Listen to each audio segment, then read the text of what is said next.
মে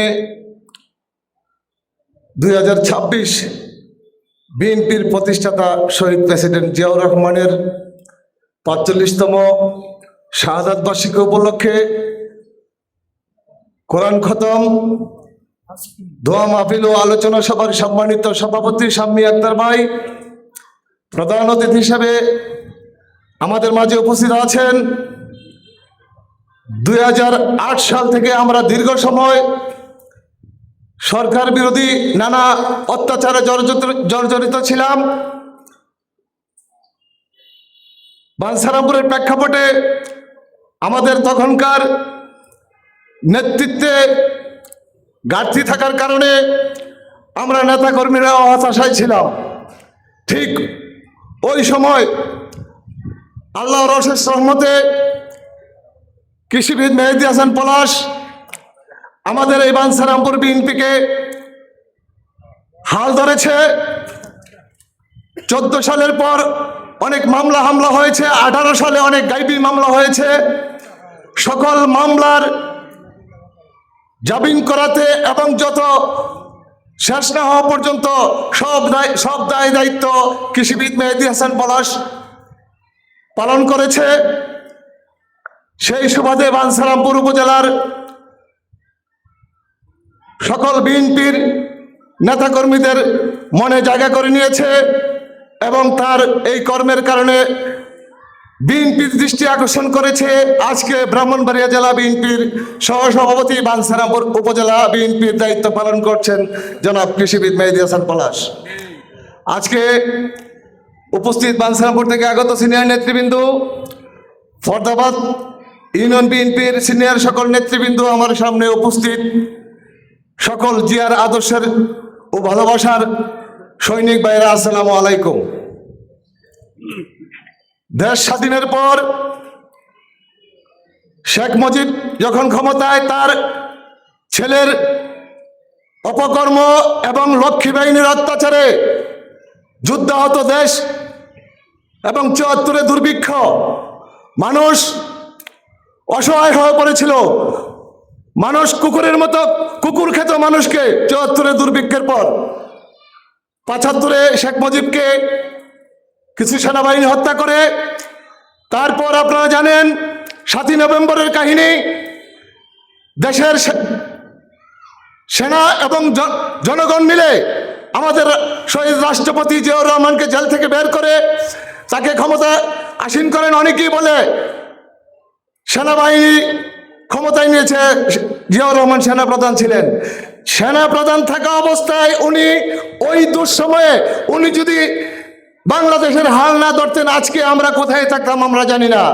ওই সময় দেশকে হাল ধরার কারণেই দেশের মানুষ ওনাকে এত ভালোবেসেছে। উনি পররাষ্ট্রনীতি ওনার এবং এই যুদ্ধাহত এই দেশকে স্বনির্ভর বাংলাদেশ গড়তে উনি যে 19 দফা বাস্তবায়ন করেছে, খাল খনন, কৃষি এবং পররাষ্ট্রনীতি এবং এশিয়ার মধ্যে সার্কের প্রতিষ্ঠাতা শহীদ প্রেসিডেন্ট জিয়াউর রহমান।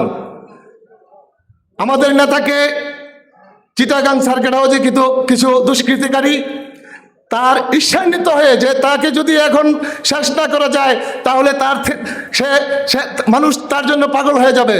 কিছু ঈর্ষান্বিত দুষ্কৃতিকারী আমাদের নেতাকে হত্যা করেছে। আমাদের নেতা এরকম জনপ্রিয় ছিল, আমাদের নেতার যে জানাজা হয়েছে তখনকার সময় ইতিহাস হয়ে রয়েছে।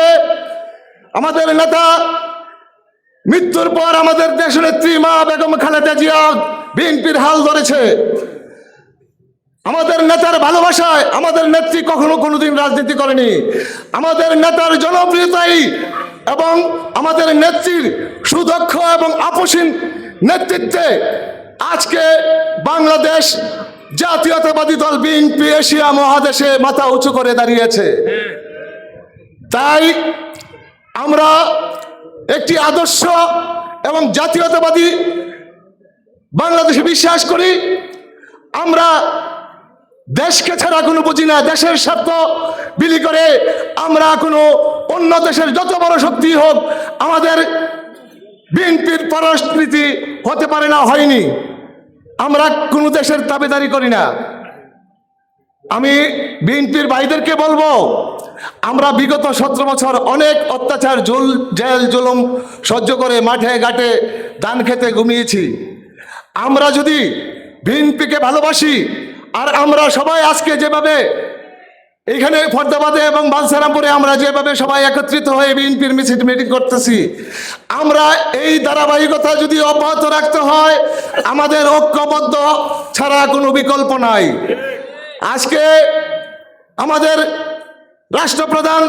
প্রধানমন্ত্রী জনাব তারেক রহমান, ওনাকে আমরা সবাই দেখতেছি উনি কিভাবে দেশ পরিচালনা করতে চাইতেছেন।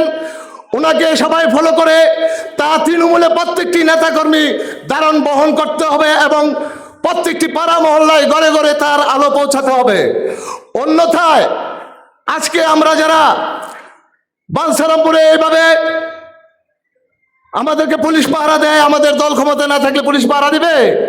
দল ক্ষমতায় থাকবে এবং যে কোনো শক্তি আমরা মোকাবেলা করতে পারবো যদি আমরা ঐক্যবদ্ধ থাকি। বিগত 12 ফেব্রুয়ারি নির্বাচনে আপনাদের ইউনিয়নের কৃতি সন্তান, ঢাকার রাজপথের ফ্যাসিস্ট হাসিনা বিরোধী নন্দিত নেতা, জোট প্রার্থী, বিএনপি জোট প্রার্থী জুনায়েদ সাকিব ভাইকে আমরা ঐক্যবদ্ধ ছিলাম।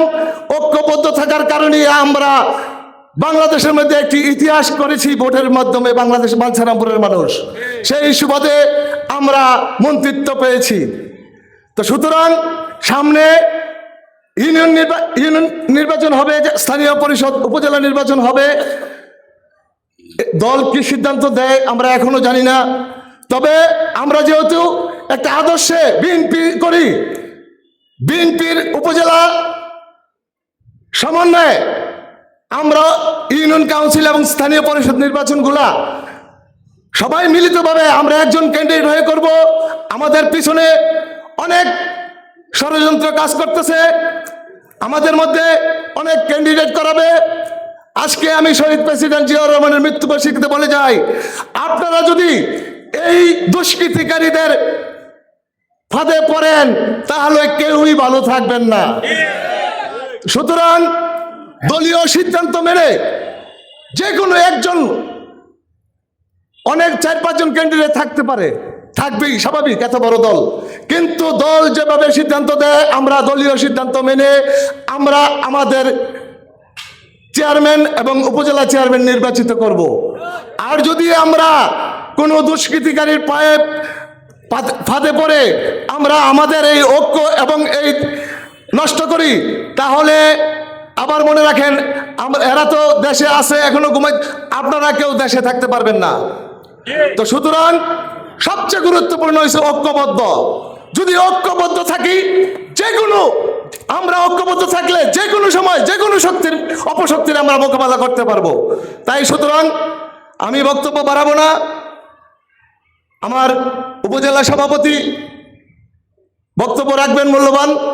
আমি আবারও সবাইকে বিনীতভাবে অনুরোধ করছি, আমরা সবাই অতীতের সব ব্যর্থতা গ্লানি মুছে সামনের দিকে চিন্তা করে আমরা যেন সবাই সহ অবস্থানে বসবাস করে আমাদের মৃত্যু হয়, এই আশা রেখে সবাইকে ধন্যবাদ ও এত সুন্দর প্রোগ্রাম করার জন্য কৃতজ্ঞতা জানিয়ে শেষ করছি। বাংলাদেশ জিন্দাবাদ, শহীদ জিয়া অমর হোক, আপসন দেশনেত্রী মা বেগম খালেদা জিয়া অমর হোক, আমাদের প্রধানমন্ত্রী তারেক রহমান জিন্দাবাদ, ব্রাহ্মণবাড়িয়া জেলা বিএনপি জিন্দাবাদ, বাঞ্ছারামপুর পৌর বিএনপি জিন্দাবাদ। আসসালামু আলাইকুম।